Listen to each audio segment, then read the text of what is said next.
मेरे प्रिय विद्यार्थियों, मैंने आप लोग इसके पिछले वीडियो में प्रश्नावली 11.2 के दो थ्योरी बता दिए हैं। पहला थ्योरी बताए थे कि एक बिंदु से कोई रेखा गुजरती है तो उसका समीकरण क्या होगा।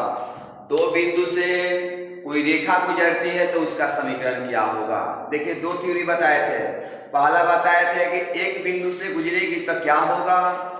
उसके बाद बताए थे कि दो बिंदु से कोई एक रेखा गुजरती है तो उसका समीकरण क्या होगा। दोनों हम लोग देख चुके थे। अब तीसरा थ्योरी आपके सामने है। वो थ्योरी का नाम है दो रेखाओं के मध्य कोण। लिखा गया है दो रेखाओं के मध्य कोण, एंगल बिटवीन टू लाइंस। क्या लिखा गया है? Angle between two lines. तो देखिए, एक रेखा हो गया L1, दूसरा का रेखा हो गया L2। L1 का देखिए समीकरण हो गया वेक्टर रूप में, ध्यान दीजिएगा। वेक्टर R बराबर A1 vector plus lambda into B1 vector. Vector R बराबर A2 vector plus lambda into B2 vector. ये दोनों रेखा के मध्य कोण निकालना है। क्या निकालना है? इस दोनों रेखा के मध्य कोण निकालना है। और जब इस दोनों रेखा के मध्य कोण निकालना है तो आपको पता होगा कि यहाँ पर लिखेंगे cos theta. cos theta B1 vector into B2 vector बटा में B1 वेक्टर का मॉड इंटू B2 वेक्टर का मॉड। अब यहां से लिखेंगे थीटा बराबर cos inverse B1 vector into B2 vector, B1 vector के मॉड इंटू B2 वेक्टर का मॉड। तो ध्यान आप लोग यह दीजिएगा कि ये फॉर्मूला लागू कब होगा? जब क्वेश्चन जो है सदिश रूप में रहेगा। यह फॉर्मूला लागू कब होगा? जब क्वेश्चन क्या रहेगा? सदिश रूप में। लेकिन मान लीजिए कि क्वेश्चन आपका कार्तीय में हो जाए, यही लिखा है, इसका समीकरण ऐसा हो जाए कि x माइनस x1 बटा में a1, y माइनस y1 बटा में b1, z माइनस z1 बटा में c1। इसका हो जाए कि x माइनस x2 बटा में a2, y माइनस y2 बटा में b2, z माइनस z2 बटा में c2। ऐसा अगर हो जाए तो उस समय कोण कैसे निकालेंगे? तो उस समय लिखेंगे cos थीटा बराबर a1 गुणे a2, a1 गुणे a2, तो a1 गुणे a2 प्लस b1 गुणे b2, तो b1 गुणे b2 प्लस c1 गुणे c2, तो लिखेंगे c1 गुणे c2 बटा में अंडर रूट a1 के स्क्वायर प्लस b1 के स्क्वायर प्लस c1 के स्क्वायर अंडर रूट a2 के स्क्वायर प्लस b2 के स्क्वायर प्लस c2 के स्क्वायर। यहां से हम लिखेंगे कि cos थीटा बराबर यह, तो लिखेंगे आगे थीटा बराबर cos इनवर्स a1 गुणे a2 प्लस b1 गुणे b2 प्लस c1 गुणे c2 बटा में अंडर रूट a1 के स्क्वायर प्लस b1 के स्क्वायर प्लस c1 के स्क्वायर अंडर रूट a2 के स्क्वायर प्लस b2 के स्क्वायर प्लस c2 के स्क्वायर। तो ध्यान दीजिएगा, ये फॉर्मूला देखिए लागू कब होगा? जब क्वेश्चन दिया तो ये फॉर्मूला लागू कब होगा? जब क्वेश्चन जो है कार्तीय रूप में रहेगा। किस में रहेगा? कार्तीय रूप में, मतलब यह और यह रूप में। तो याद रहेगा ना? तो चलिए इसमें देखिए, हम देखते हैं आगे दो नोट पॉइंट है। पहला कि पहला रेखा दूसरा रेखा के लंबवत कब होता है? पहला रेखा दूसरा रेखा के लंबवत जब होगा तब उस समय थीटा का मान 90 डिग्री होगा। क्या होगा बोलिए? थीटा का मान 90 डिग्री होगा। थीटा का मान 90 डिग्री होगा। जब थीटा का मान 90 डिग्री होगा तो A1 गुणे A2 प्लस B1 गुणे B2 प्लस C1 गुणे C2 बराबर 0। A1 गुणे A2 प्लस B1 गुणे B2 प्लस C1 गुणे C2 बराबर 0। लेकिन पहिलका रेखा दूसरका रेखा के जब समानांतर होगा तब उस समय थीटा का मान 0 डिग्री होगा या 180 डिग्री होगा। तो उस समय क्या होगा कि A1 by A2 B1 by B2 C1 by C2। तो उस समय होगा A1 बाई A2 बराबर B1 बाई B2 बराबर C1 बाई C2। तो ध्यान दीजिएगा, अगर लंबवत रहेगा तो गुणनफल बराबर 0, लंबवत रहेगा तो गुणनफल बराबर 0, लंबवत रहेगा तो गुणनफल बराबर 0, समानांतर रहेगा तो डिवाइड बराबर 0। मतलब A1 बाई A2 बराबर B1 बाई B2 बराबर C1 बाई C2। तो ध्यान दीजिए, अब हम इस पर चलते एग्जाम्पल की ओर। आप लोग देखिए इस पर एग्जाम्पल, क्या एग्जाम्पल है, आप सभी लोग ध्यान दीजिएगा। एग्जाम्पल आप लोग ध्यान दीजिएगा, क्या एग्जाम्पल है।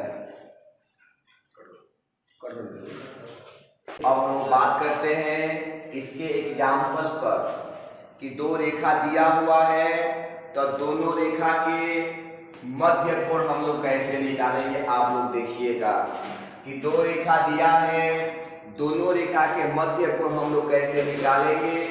अब देखिए पहला का समीकरण यह है, दूसरा के समीकरण यह है। देखो बाबू ये क्वेश्चन जो है ना वो वेक्टर में दिया हुआ है, मतलब सदिश में दिया है। तो जब सवाल ये सदिश में दिया है तो हम लोग सदिश में ही लगाएंगे फार्मूला। देखिए फार्मूला होता है cos थीटा बराबर B1 vector into B2 vector बटा में B1 वेक्टर का मोड इंटू B2 वेक्टर का मोड, यही फार्मूला होता है। तो सबसे पहले हम बात करते हैं कि B1 वेक्टर क्या होगा। तो जानते हो कि रेखा का, देखिए रफ में कि रेखा का जो समीकरण होता है वेक्टर r बराबर vector a plus lambda into vector b होता है। तो कहने का मतलब यह वाला होगा वेक्टर a होगा और यह जो होगा वेक्टर b होगा, यह वाला वेक्टर a होगा, यह वाला वेक्टर b होगा, यह वाला वेक्टर a होगा, यह वाला वेक्टर b होगा। ध्यान दीजिएगा आप लोग। तब b1 का मान जो होगा तब B1 वेक्टर बराबर हो गया I कैप 2j कैप और 2k कैप, और B2 वेक्टर बराबर हो जाएगा 3I कैप 2j कैप और 6k कैप। अब आगे हम बात को बढ़ाते हैं। आपको पता होगा कि यहाँ पर मोड लगा है, तो मोड जब भी आप निकालिएगा तो मोड निकालेगा अंडर रूट स्क्वायर रूट। ध्यान रखिएगा, आई कैप के बगल की स्क्वायर मतलब 1, बगल की स्क्वायर मतलब 4, बगल की स्क्वायर मतलब 4, मतलब कि कितना होगा तो ये हो जाएगा √9। 9 के मान होता है 3। इसी प्रकार से तुम जो है वेक्टर b के मोड के मान निकाल सकते हो ना। कैसे निकलेगा बताइए। अंडर रूट आई कैप के बगल के स्क्वायर 9, बगल के स्क्वायर 4, बगल के स्क्वायर 6 के स्क्वायर 36। ये क्या हुआ 36 4 40, 40 9 49, 49 के आप लिख सकते हैं 7। क्या लिख सकते हैं 7। अब आपको पता है कि हम इस वैल्यू को यहाँ पर रखेंगे थीटा बराबर cos इनवर्स B1 वेक्टर का मान कितना है। तो B1 वेक्टर का जो मान है वो कितना है 1I कैप 2j कैप और 2k कैप इनटू B2 का मान कितना है तो 3I कैप 2j कैप और 6k कैप बटा में।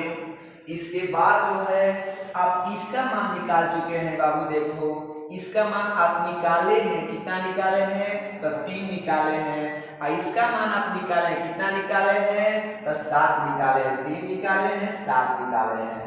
तो थीटा बराबर cos इनवर्स आई कैप के बगल के आई कैप के, तो 1 में 3 से 3, 2 में 2 से 4, 2 में 6 से 12 बटा में 17 के 21, ये हुआ 12 4 16 और 16 3 19, तो थीटा बराबर cos इनवर्स 19 बटा में 21 आंसर। तो जब भी अगर आप लोग को दो सदिश समीकरण देगा, सदिश में समीकरण देगा, अगर कोण निकालने के लिए कहेगा तो थीटा बराबर यही सूत्र होता है। सूत्र को ध्यान में देखिएगा। यहां से b1 वेक्टर कहा देखिए लिखे हैं, यहां से b2 वेक्टर यह वाला, b1 वेक्टर का मोड निकाल दिए, b2 वेक्टर का मोड निकाल दिए, इसके बाद फार्मूला को बैठा दिए, आपका आंसर 19 बटा में 21 cos इनवर्स में आ गया है। समझ गए बात को? तो यह जो हो गया सदिश में रहेगा तब। अब हम चलते हैं आपको लेकर कार्तीय में रहेगा तो क्या करेंगे, देखते हैं कार्तीय में रहेगा तो क्या करेंगे। कार्तीय में चलिए देखते हैं कार्तीय में रहेगा तो क्या करेंगे। तो देखिए हम लोग देख रहे हैं कार्तीय में अगर क्वेश्चन हो तो उसको सॉल्व हम लोग कैसे करेंगे। तो देखो जी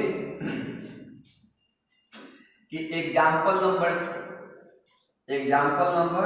2, रेखा युग्म x + 3/3 y - 1/5 z + 3/4 ऐसा दिया है, और x + 1/1 y - 4/1 z - 5/2 के मध्य कोण ज्ञात कीजिए। कोण ज्ञात कीजिए, मध्य कोण। आपको पता है कि रेखा का समीकरण जो होता है x - x1/a + y - y1/b बराबर z - z1/c।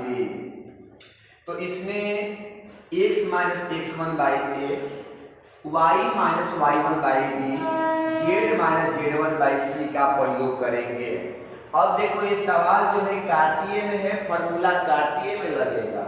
तो बताए हैं थीटा बराबर cos इनवर्स a1 गुणे a2, b1 गुणे b2, c1 गुणे c2 बटा में अंडर रूट a1 की स्क्वायर, b1 की स्क्वायर, c1 की स्क्वायर, a2 की स्क्वायर, b2 की स्क्वायर, c2 की स्क्वायर, ये फॉर्मूला होता है।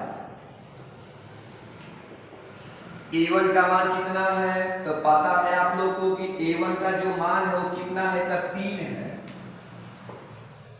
a2 का मान कितना है तब 1 है, b1 के मान 5 है, b2 के मान 1 है। ध्यान दीजिएगा a1 के 3, b1 के 1, a1 के 3, a2 के 1, b1 के 5, b2 के 1, 4 गुणे 2 बटा में अंडर रूट 3 की स्क्वायर 9, 5 की स्क्वायर 25, 4 की स्क्वायर 16, अंडर रूट 1 की स्क्वायर 1, 1 की स्क्वायर 1 और 2 की स्क्वायर 4। cos इनवर्स 3 एकम 3, 5 एकम 5, 4 दूनी के 8, तो 3 + 5 + 8 बटा में 16 और 25 और 9। तो देखिए 25 और 9 कितना होगा तो 25 और 9 जो हो जाए और 100 तीनों जोड़ना है जी। तो ये आपका हो गया, देखिए दोनों जोड़ने पर 34, दोनों जोड़ने कितना होगा 34 है, और 34 हो गया, ये आपका 16 हो गया, तो कितना हो गया बताइए 50 अंडर। ये कितना हो जाएंगे तो ये आपका हो जाएगा 1 1 2 और 2 और 4 6, मतलब कि 6। आगे इसको लिख लेते हैं, क्या लिखते हैं ध्यान दीजिएगा। तो देखिए इसको लिख सकते हैं आप लोग cos इनवर्स